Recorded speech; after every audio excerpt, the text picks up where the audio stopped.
인간은 예로부터 물질적인 풍요를 갈망해 왔습니다. 이 갈망은 단순히 생존을 넘어서 삶의 안정과 더 나아가서 의미 있는 존재를 향한 깊은 열망과 연결이 되어 있습니다. 독일의 철학자 헤겔은 그의 저서 정신현상학에서 인간의 역사는 정신이 자기 자신을 인식하고 자유를 실현해 나가는 프로세스다, 이렇게 말했습니다. 이렇게 생각해 보면 이 물질이라고 하는 것이 단순히 소유의 대상이 아니라 정신의 자유로운 활동과 자기 실현을 위한 중요한 매개체가 될 수 있구나, 이렇게 생각이 됩니다. 헤겔은 인간의 의식이 대상을 통해서 자신을 인식하고 형성해 간다고 봤는데, 이 물질 또한 이러한 인식 과정에서 중요한 역할을 담당하고 있습니다. 다시 말하면 이 물질적인 풍요는 우리가 더 넓은 시야를 가지고 자신을 이해하고 자유로운 의지를 발현해 나가는데 필요한 기반을 제공할 수 있다는 의미입니다. 그런데 이런 물질적인 갈망이 때로는 왜곡이 되어서 탐욕과 이기심으로 변질이 됩니다. 우리는 물질이 주는 이 일시적인 만족을 넘어서 진정한 풍요가 무엇인지, 그리고 그것을 어떻게 얻고 지혜롭게 관리해야 되는지에 대한 깊은 성찰이 필요합니다. 인생을 산다는 게 세상 산다는 게 이 물질적인 풍요를 성공의 척도로 삼는 경향이 있구나 하는 생각을 나이가 들수록 하게 됩니다. 미국의 비즈니스맨이자 철학자였던 그 앤드류 카네기는 부에 대한 진정한 목적은 타인에게 베푸는 데 있다, 이렇게 아주 겉으로 봤을 땐 좋은 얘기를 했는데, 그의 삶 자체가 물질적인 축적을 향한 끊임없는 노력으로 점철되어 있었습니다. 앤드류 카네기가 말했던 그 부의 목적이라고 하는 것은 아주 숭고한 말이었는데, 많은 사람들이 카네기의 철학을 오해해 가지고 물질의 축적, 돈 모으는 거, in my pocket 물질의 축적 그 자체에만 몰두해서 그 다음에 나눔이 있어야 되는데, 나눔과 사회적 책임이 있어야 되는데, 이 다른 사람에게 나누고 사회적인 책임을 지는 데 대해서 소홀히 하는 경우가 많았다는 것입니다. 이게 이제 세상적인 관점인데, 세상적인 관점이라고 하는 것은 물질을 통해서 자기 과시를 하거나 권력을 획득하는 데 중점을 둔다. 그리고 더 나아가서는 이제 물질 만능주의가 돼가지고 그 돈을 우상숭배하는 거죠. 그러니까 이제 인생 살아가는데 어떤 분명한 가치 철학이라든가 기독교 철학이 분명하지 않은 사람은 다 이런 생각을 가지고 있어요. 물질 만능주의, 돈이면 최고다. 하나님 중심으로 인생을 살아가는 믿음의 사람들은 다른 생각을 합니다. 영국의 신학자이자 작가였던 C.S. 루이스는 그의 저서였던 순전한 기독교라는 책에서, 만약 우리가 모든 것을 소유하려고 한다면 우리는 아무것도 소유하지 못할 것이다. 그러나 우리가 모든 것을 포기한다면 우리는 모든 것을 소유하게 될 것이다. 이런 철학적 메시지를 남겼습니다. 이 말은 물질에 대한 소유욕을 버리고 오히려 그것을 하나님의 뜻대로 사용해서 영원한 가치를 추구할 때, 그때 비로소 이 진정한 풍요를 얻게 된다는 그 역설적인 진리를 담고 있습니다. 우리는 돈이나 물질이 하나님의 은혜로 주어진 선물이고, 돈이 하나님이 주신 거다. 그리고 그것을 지혜롭게 관리하고 나누고 하나님의 영광을 위해서 사용될 때, 그때 비로소 진정한 축복이 시작된다, 이렇게 믿는 것입니다. 이런 정신이야말로 이런 가치 철학이 성경 신학적이고 영적인 관점에서 물질을 바라보는 시각이다라는 것입니다. 오늘 아주 돈에 대해서 아주 중요한 말씀입니다. 여러분들 돈에 대해서 관심이 많으신데 돈을 이제 인마에 포켓하거나 이제 돈을 모으고 돈을 소유하는 것 아주 좋은 일이죠. 그런데 이제 돈에 대한 가치나 돈에 대한 철학을 좀 가지고 있어야 되겠습니다. 더 나아가서 우리가 기독교 정신으로 성경에서 말하는 이 물질에 대한 물질관이 무엇인지 최소한도 그 정도는 알고 있어야 되는데, 잠언 3장 9절로 10절 말씀입니다. 내 재물과 내 소산물의 처음 익은 열매로 여호와를 공경하라. 그리하면 내 창고가 가득히 차고 내 포도즙 틀에 새 포도즙이 넘치리라.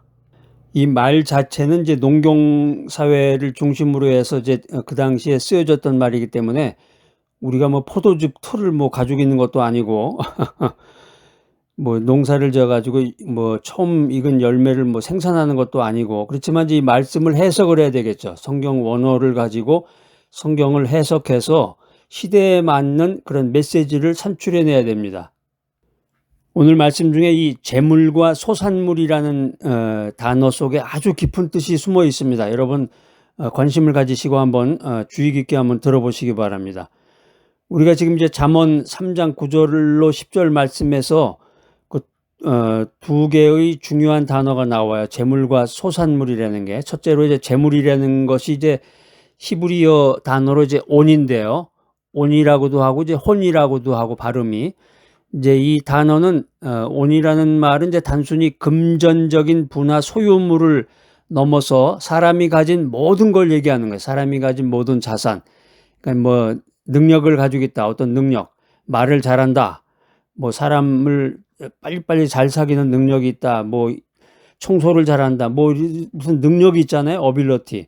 능력이라든가 또 그 사람이 가지고 있는 시간이라든가 재능이라든가 건강이라든가 이런 모든 것을 포괄하는 포함하는 포괄적인 의미를 갖고 있다는 것입니다.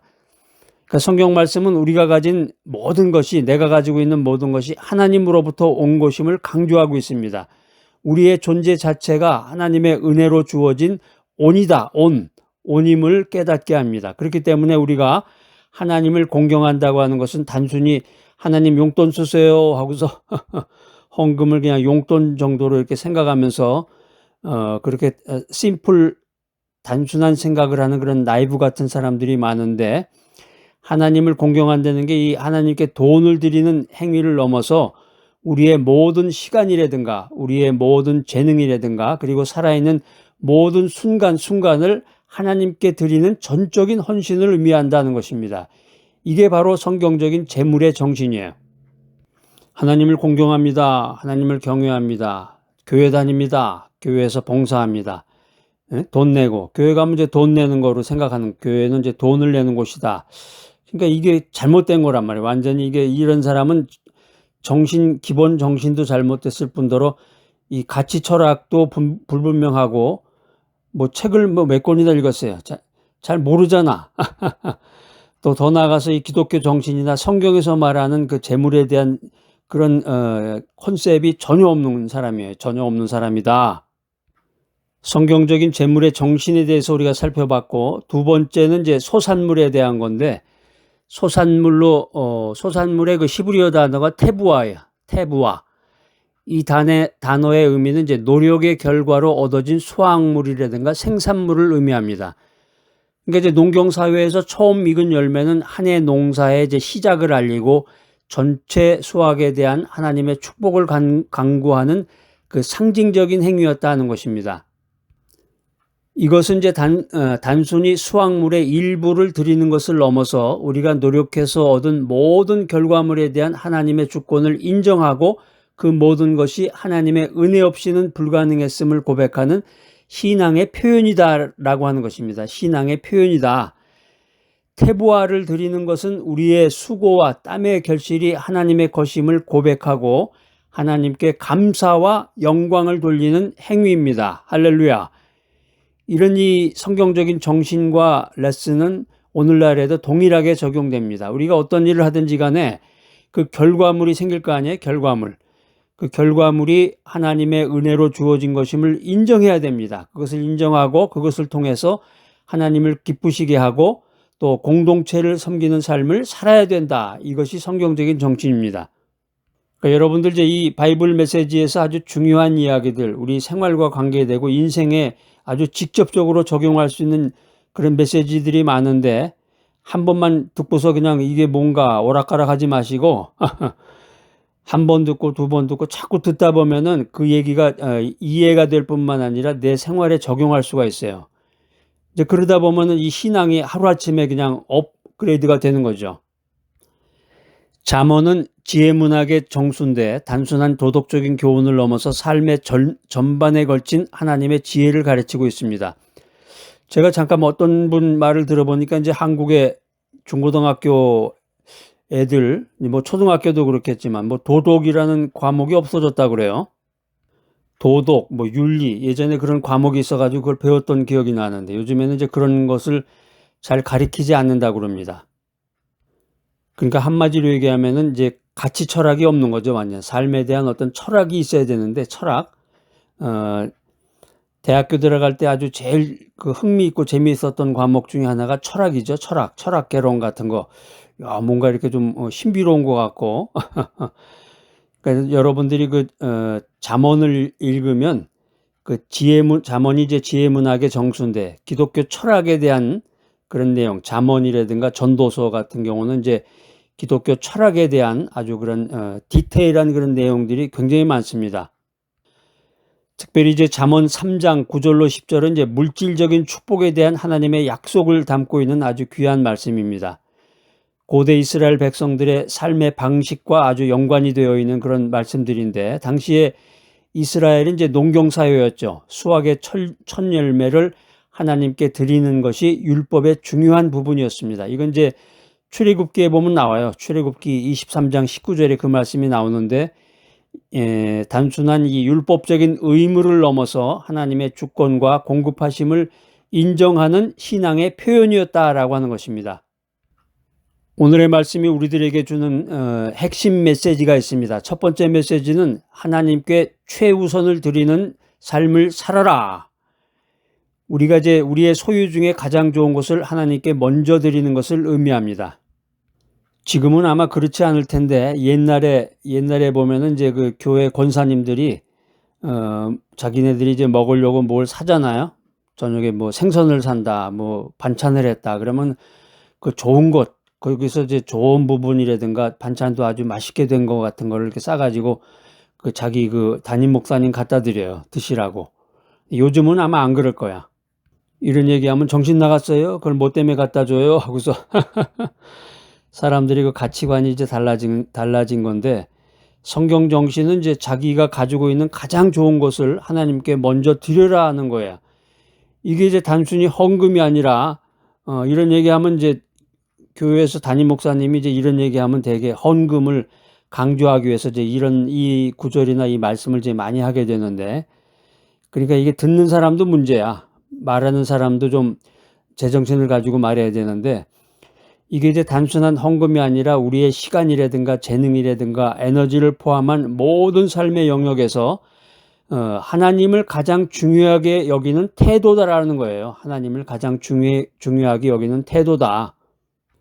한마디로 말하면 이제 물질적인 축복은 우리가 이제 오복이라 그래서 특별히 이제 한민족은 그 복을 받기를 원해요. 오복이라 그래가지고 예전에 보면 그 밥 주발이라고 그러네.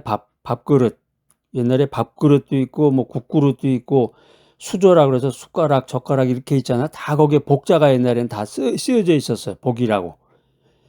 그러니까 이게 물질의 복을 받는 거를 원하는 거죠. 그러니까 물질의 복은 하나님을 최우선으로 삼는 삶의 결과로 따라오는 것이다. 이게 성경에 분명히 나와 있는 거야. 인생 살아가면서 하나님의 나라와 의를 먼저 구할 때 하나님께서는 우리의 필요를 채워주시고 넘치도록 부어주시는 분이심을 믿으시기 바랍니다. 그러니까 이렇게 제가 이제 미국 LA에서 살다가 보니까 이게 민족 정신인지 이제 문화 차이인지 그런 건 잘 모르겠는데 미국에서는 그렇게 도네이션이라는 것을 아주 쉽게 해요. 지나가다가 누가 이렇게 모자만 이렇게 땅바닥에 주저앉아가지고 모자만 있어도 지나가다가 다 거기다가 도네이션을 하고 또 차를 타고 가면서도 그 신호등에 이렇게 걸리잖아요. 신호등에 대기하게 되는데 스탑사인에서 그러면 거기서 이제 구걸하는 거린들이 거기 서 있어요. 그러면 이제 이렇게 손짓해가지고 오면은 이제 돈 주고 아주 이게 무슨 자연스럽게 돼 있어요. 이게 도네이션이라는 게. 이제 두 번째 메시지는 지혜로운 청지기 직분의 실천입니다. 우리가 가진 모든 것이 하나님의 것임을 인정하고 우리는 단지 그것을 맡아 관리하는 청지기임을 깨닫는 것입니다. 이제 이 원칙이 참 이해하기가 어렵고 거부하시는 분들이 많을 거야. 아니 이게 내가 힘써서 번 돈인데 이게 뭐 어떻게 하나님 거야? 응? 하나님 거라는데 그리고 그 내가 가지고 있는 돈은 내가 그걸 맡아 관리하는 청직이라니 이해할 수 없고 인정할 수 없어 하는 사람들이 많을 거야. 성경은 이렇게 말합니다. 내가 가진 재물을 낭비하지 말아라. 지혜롭게 사용해라. 네가 가지고 있는 그 돈 꽉 움켜쥐고 있지 말고 하나님 나라의 확장을 위해서 투자해라. 어려운 이웃을 돕는 데 사용해라 하는 거야. 이건 제 말씀이 아니라 성경적인 정신이야. 그러니까 이 물질적인 축복이라는 것은 단순히 나를 위한 게 아니라 하나님의 뜻을 이루고 이웃을 섬기는 도구이다라는 것입니다.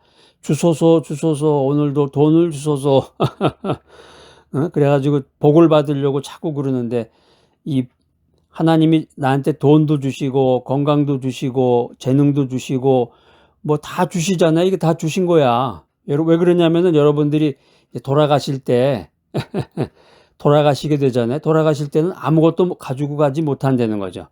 여러분이 오셨을 때도 아무것도 안 가지고 왔잖아. 그러니까 이 물질의 축복이라는 것은 나를 위한 게 아니라 하나님의 뜻을 이루는 것이구나. 이걸 좀 알아야 돼, 이걸. 이 정신을 좀 알아야 됩니다. 그리고 하나님의 뜻을 이루고 이웃을 섬기는 도구이구나. 왜 그러냐면 이 성경 정신을 여러분들이 시간이 없어서 이제 성경 들을 시간도 없고 성경 읽을 시간도 이제 점점점 없어지잖아요. 근데 요것만 기억하시면 돼. 성경에 가장 핵심되는 구절 한마디만 얘기한다 그러면은 그게 뭐냐면은 하나님을 사랑하고 내 이웃을 사랑하라 그거야. 다른 거 없어요. 그게 전체야. 여러분들 가지고 있는 이 돈을 가지고 하나님의 사랑을 실천하는 여러분이 되시기를 축복합니다. 하여튼 돈 이야기만 나오면 그냥 돈을 꽉 하고 그냥 움켜쥐고서 내가 이 돈 안 줄 거야 절대로 하고서 아주 결단을 내리는 사람이 있는 것 같아요. 세 번째 메시지는 믿음과 순종에 동반된 풍요입니다. 물질의 축복은 단순한 우연이나 행운이 아니라 하나님을 향한 우리의 믿음과 그 말씀에 대한 순종의 결과로 주어지는 것임을 믿으시기 바랍니다. 물질적인 풍요를 갈망하는 사람이 있다 그러면 먼저 우리의 마음을 하나님께 향하고 그분의 말씀에 순종해야 됩니다. 하나님과의 관계가 올바를 때 진정한 의미의 풍요로운 삶을 경험할 수 있음을 믿으시기 바랍니다. 할렐루야. 믿음으로 떼돈을 번 사람이 있습니다. 떼돈. 떼돈이라는 게 무슨 의미인지 아세요, 여러분? 잘 모르실 거예요, 아마. 예전에는 그 뗏목이라는 게 있었거든, 뗏목. 그래가지고 뗏목을 저기 이제 울창한 그 산에서 나무들을 쭉 베가지고 그걸 이제 엮어서 그 뗏목을 만들어가지고 그 뗏목을 타고서 쭉 가니 그 물을 타고서 그 한양으로 서울로 이제 이렇게 운반하던 사람들이 있어요. 그 사람들이 그 뗏목을 가지고 돈을 벌었다 그래서 그게 떼돈이 된 거예요. 떼돈이. 그러니까 뭐 나쁜 의미가 있거나 부정적인 의미가 있는 게 아니죠. 그게 이제 역사의 흐름과 그 어떤 문화적인 걸로 해서 탄생한 말이에요. 믿음으로 이제 거부가 된 사람이 있는데 아브라함입니다. 아브라함은 이제 창세기 12장에서 하나님이 이제 아브라함에게 너는 너의 고향과 친척과 아버지의 집을 떠나서 내가 네게 보여줄 땅으로 가라. 내가 너로 큰 민족을 이루고 네게 복을 주어 네 이름을 창대케 하리니 너는 복의 근원이 될지어다. 이렇게 말씀하셨을 때 주저하지 않고 그 말씀을 믿고 순종해서 고향을 떠났다. 이렇게 성경은 말하고 있습니다. 아브라함은 이 물질적인 풍요를 추구한 게 아니라 하나님의 약속을 믿고 순종한 결과 큰 재물을 소유하게 되었다고 성경은 말합니다. 창세기 13장 2절에 보면 그 말씀이 기록이 되어 있어요. 아브라함에게 가축과 은과 금이 풍부하였더라. 아브라함의 믿음은 그의 행동으로 나타났습니다. 아브라함은 조카 롯에게 좋은 땅을 먼저 양보하는 관대함을 보였고 하나님께 11조를 드렸습니다. 그의 행동과 태도는 물질에 대한 소유욕에 얽매이지 않고 하나님의 주권과 공급하심을 전적으로 신뢰하는 믿음의 본을 보여줍니다. 우리는 아브라함을 통해서 물질의 축복이 하나님께 대한 절대적인 믿음과 순종의 결과임을 배울 수 있는 것입니다. 할렐루야. 그러니까 성경을 보면은 창세기에 보면은 이제 아브라함이 하나님한테 무릎 꿇고 기도하면서 주여 저에게 주시옵소서, 돈을 주시옵소서, 물질을 주시옵소서, 가축을 주시고 은을 주시고 금을 주시옵소서 이렇게 기도했던 게 아니에요. 그런 말은 전혀 한마디는 안 나옵니다. 뭐 찾아보면 나오겠지. 안 나와. 그런 말이 안 나와. 그런 말 대신에 이제 그 하나님께서 명령하셨을 때 순종했다는 거야. 즉각적으로. 본토 아비집을 떠나 내가 네게 지시하는 땅으로 가라. 이 말이 간단한 말 같은데 여러분 거기 내가 살고 있는 지역을 떠나간다고 생각해 봐요. 되게 보면은 이 미국에서도 보면은 자기가 태어난 장소를 벗어나지 못하는 사람들이 그렇게 많아요. 그러니까는 그 자기 태어난 곳 주에서 도시나 주에서 빙빙빙빙 돌고 대도시로 간다든가 이런 걸 전혀 생각 못 해. 한국도 그런 경우가 많은데 한국은 이제 대도시로 이제 많이 움직이죠. 사람들이. 본토 아비집을 떠난다는 것은 자기의 그 모든 그 근거를 없애는 거예요. 한국 서울에서 뭐 강남에서 친인척들이 있으면서 다 이렇게 연관을 맺으면서 살다가 하루아침에 미국에 아무런 연고가 없는데 아는 사람도 없고 아무런 연고가 없는 미국으로 와 산다고 생각해봐. 이게 뭐 어떻게 힘든 일 아니에요? 아브라함을 통한 그 물질적인 축복은 하나님께 대한 절대적인 믿음과 순종의 결과였다라고 하는 것입니다. 구약 성경을 연구해 보면 이제 이 처음 익은 열매를 드리는 게 이제 단순히 수확물의 일부를 바치는 행위를 넘어서 하나님과의 언약 관계를 상징하는 깊은 의미가 있습니다. 출애굽기 23장 19절에 보면은 내 토지에서 처음 거둔 열매의 가장 좋은 것을 가져다가 내 하나님 여호와의 전에 드릴지어다. 이런 말씀이 적혀 있어요. 이 명령은 이스라엘 백성이 약속의 땅에 들어가서 정착했을 때 그들이 누리는 모든 풍요가 하나님의 은혜와 공급하심에서 비롯되었음을 인정하고 하나님께 감사와 충성을 서약하는 행위였다라고 하는 것입니다. 그러니까 이 처음 익은 열매를 드린다. 이게 이제 이스라엘이 하나님의 소유임을 고백하는 것이고 미래의 수확 또한 하나님께 달려있음을 믿는 신앙의 표현이었다라고 하는 것입니다. 구약에서 이제 신약 성경으로 넘어오게 되면은 물질을 다루는 방식에서 이제 구약의 가르침을 더욱 디테일하게 예수 그리스도를 중심으로 해가지고 나눔과 섬김의 정신을 강조합니다. 예수님이 누가복음 6장 38절에 이런 말씀을 하셨어요. 주라, 그리하면 너희에게 줄 것이니 곧 후히 되어 누르고 흔들어 넘치도록 해서 너희에게 안겨주리라. 너희가 헤아리는 그 헤아림으로 너희도 헤아림을 도로 받을 것이니라. 누가복음의 이 말씀은 이제 단순히 물질을 나누는 행위를 넘어서 사랑과 희생의 정신으로 이웃을 섬기는 삶이 궁극적으로 가서는 이제 하나님으로부터 오는 축복을 경험하는 통로다. 이렇게 말씀하고 있는 것입니다. 사도 바울은 고린도 후서 9장 7절에서 각각 그 마음에 정한 대로 할 것이요 인색함으로나 억지로 하지 말지니 하나님은 즐겨내는 자를 사랑하시느니라 이렇게 권면하고 있습니다. 이 말씀은 물질을 드리는 동기가 중요하다는 거예요. 물질을 드리는 동기가 순수하고 즐거운 마음에서 우러나와야 한다. 이 말씀을 강조하고 있습니다. 우리가 이제 신학의 조직 신학적으로 이제 연구해 보면은 이 물질의 축복이라고 하는 것은 하나님의 주권과 인간의 청지기 직분이라는 이 두 가지의 중요한 그 교리 안에서 이해될 수가 있습니다.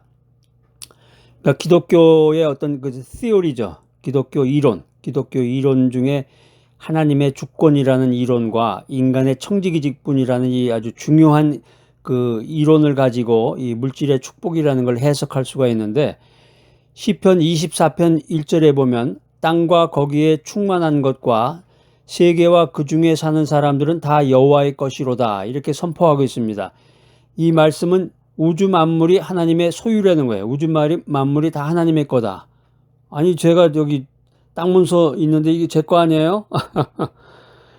우주 만물이 하나님의 소유이고 우리의 생명과 우리가 가진 모든 물질 또한 하나님의 주권 아래 있음을 성경은 분명히 하고 있습니다. 아니 이거 아파트 제 건데요. 아파트하고 제가 저기 땅 사놓은 거 이런 거 다 제 거 아닙니까? 이런 사람은 시편 24편 1절 말씀을 빨간 펜으로 이렇게 쫙 밑줄을 그어놓으셔야 돼요. 아니면 성경을 찢어버리던가. 하나님이 그렇게 분명히 말씀하셨단 말이에요, 성경에. 인간은 누구든지 간에 물질의 소유자가 아니다. 하나님께서 잠시 맡겨놓으신 거라는 거예요. 야, 이거 잠깐 맡아서 내가 이렇게 돈도 주고 재물도 주고 뭐 땅도 주고 아파트도 주고 다 이렇게 줄 테니까 금도 주고 금반지도 주고 다 줄 테니까 너 이거 맡아서 하나님 나를 공경하고 또 이웃을 위해서 써라. 이렇게 된 거야, 이게. 우리는 물질의 소유자가 아니라 하나님께서 잠시 맡기신 것을 지혜롭게 관리하는 청지기임을 인식하는 여러분들이 되시기를 축복합니다. 여기서 이제 청지기의 직분이라는 게 이제 물질, 돈을 관리하는 것을 넘어서 우리의 시간이라든가 시간도 관리해야 되고 재능도 관리해야 되고 건강도 관리해야 되고 삶의 모든 측면을 하나님의 뜻에 따라 사용하는 것을 포함하는 것입니다. 우리가 이 청지기 직분을 신실하게 잘 감당하면 하나님께서 더 많은 걸 우리에게 맡기신다는 거예요. 더욱 풍성한 축복을 우리에게 주신다. 마태복음 25장 21절에 보면은 내가 작은 일에 충성하였으니 내가 너에게 많은 것을 맡기리니 내 주인의 즐거움에 참여할지어다. 신실하게 자신의 책임을 다한 청지기에게는 더 큰 책임과 함께 더 큰 축복이 주어진다라고 하는 것입니다. 우리가 인생 살아가면서 실천할 수 있는 삶의 원칙들, 첫 번째 원칙은 11조와 헌금 생활의 회복입니다.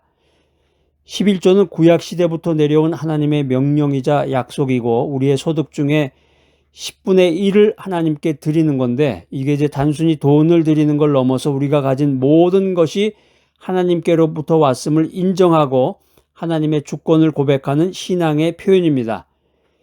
이제 말라기서 3장 10절에 보면은 이런 말씀이 있는데 만군의 여호와가 이르노라 너희가 온전한 11조를 창고에 들여 나의 집에 양식이 있게 하고 그것으로 나를 시험하여 내가 하늘문을 열고 너희에게 복을 쌓을 곳이 없도록 붙지 아니하나 보라 이렇게 약속하고 있습니다. 헌금 얘기, 돈 얘기는 너무 길게 하지 않겠습니다. 이 얘기하면 또 시험 들거나 돈 달라는 건가 봐 하시는 분도 있을 거예요 아마. 두 번째 원칙은 관대한 나눔과 섬김의 실천입니다. 이 진정한 물질의 축복이라는 것은 많이 소유한다, 소유를 많이 하는 거에 있는 게 아니라 그것을 통해서 하나님의 사랑을 나누고 이웃을 섬기는 데 있다라고 하는 것입니다. 사도행전 20장 35절에 보면 범사에 여러분에게 모범을 보여준 바와 같이 수고하여 약한 사람들을 돕고 주 예수께서 친히 말씀하신 바 주는 것이 받는 것보다 복이 있다 하심을 기억할지어다 이런 말씀이 기록이 되어 있습니다. 그러니까 물질을 나누는 것이 받는 것보다 더 큰 복이다라는 거예요.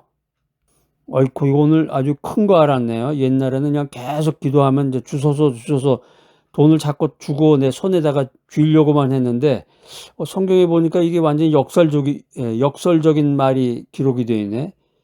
받는 것보다 주는 게 더 큰 복이다.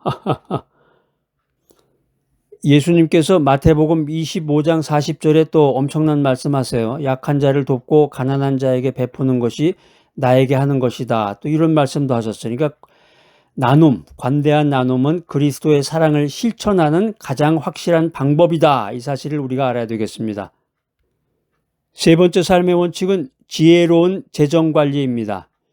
물질의 축복을 지속적으로 누리기 위해서는 단순히 많이 버는 것을 넘어서 지혜롭게 재정을 관리하는 것이 중요하다. 잠언 21장 20절에 이런 말씀이 기록이 되어 있습니다. 지혜 있는 자의 집에는 귀한 보배와 기름이 있으나 귀한 보배와 기름이 있으나 미련한 자는 이것을 다 삼켜버리느니라. 엄청나네. 이것도 뭐 삼켜버린다고 그러네. 그러니까 이제 무분별한 소비나 재정 관리는 축복을 낭비할 수 있다. 이런 경고의 메시지입니다. 오늘 이 귀한 바이블 메시지 들으신 여러분들, 물질의 축복을 받는 방법, 복을 받아라. 예전에 이제 부흥회 때 부흥 강사가 그런 얘기를 많이 했는데 물질의 축복을 받는 방법, 이게 이제 무슨 부자가 되는 기술을 배우는 그런 게 아니에요. 오늘의 메시지의 핵심은 이제 하나님과 올바른 관계를 맺어라 하는 거죠. 그리고 하나님 안에서 진정한 풍요를 누리는 삶의 지혜를 배우라는 거예요. 미국의 복음주의 목사님 리고렌 목사님이 있는데, 리고렌 목사님의 그 목적이 이끄는 삶에 보면은 우리는 하나님의 영광을 위해서 창조가 되었고 우리의 삶은 그분을 위해서 존재한다, 이런 말이 기록이 되어 있습니다. 이 말은 물질적인 풍요를 포함한 우리의 모든 삶이 하나님의 영광을 드러내는 툴로 사용이 되어야 된다라는 말입니다. 물질, 돈, 물질은 목적이 아니라 도구, 툴이라는 거예요. 툴, 도구다. 우리가 그것을 하나님의 뜻에 따라서 지혜롭게 사용할 때 그때 비로소 진정한 축복은 시작된다. 이 사실을 믿으시기 바랍니다. 오늘 이 귀한 바이블 메시지 들으시는 여러분들의 삶이 영적으로나 물질적으로나 풍요로워지고 그 풍요가 또한 이웃과 공동체에 흘러가서 하나님의 사랑을 전하는 통로가 되시기를 축복합니다. 사랑과 은혜가 풍성하신 하나님 아버지, 오늘 물질의 축복을 받을 수 있는 방법이라는 주제로 말씀을 나누게 하시니 감사합니다. 저희에게 주어진 모든 물질이 하나님의 은혜로 말미암은 것임을 깨닫게 하시고 저희가 물질의 소유자가 아니라 신실한 청지기임을 기억하게 하여 주시옵소서. 저희의 재물과 소산물의 처음 익은 열매로 주님을 공경하게 하여 주시옵소서. 주님의 사랑을 본받아 관대하게 나누고 섬기며 지혜로운 재정 관리를 통해서 주님의 뜻을 이루는 삶을 살게 하여 주시옵소서.